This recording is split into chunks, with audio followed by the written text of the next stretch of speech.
అండి ఇక్కడైతే చిక్కుడుగా ఫ్రై చేస్తాను అనమాట.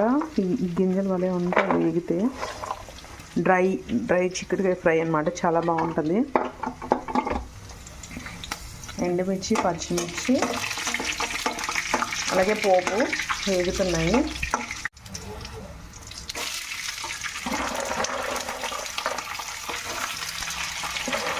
ఇది మూత పెట్టకుండా వేయించాలి, అప్పుడే బాగుంటుంది.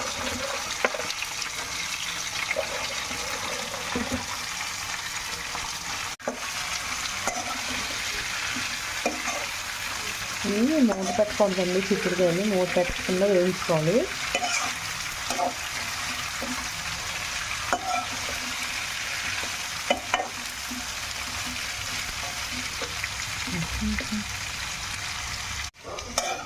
మధ్యలో ఇలాగ కలుపుతూ ఉండాలండి.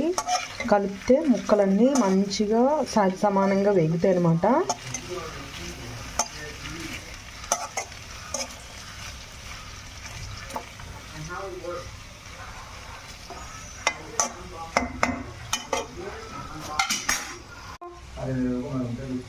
వస్తాయి కదా ఇప్పుడు.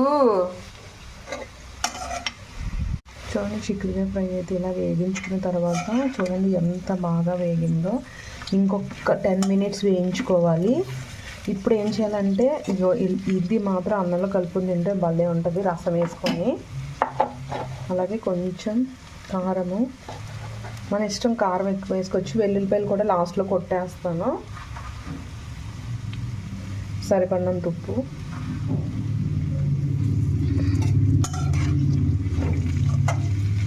ఇది ఒక 10 minutes ఇట్లా కారం వేసుకున్న తర్వాత ఒక 10 నిమిషాలు ఇలా వేయించుకోవాలి సిమ్లో పెట్టి.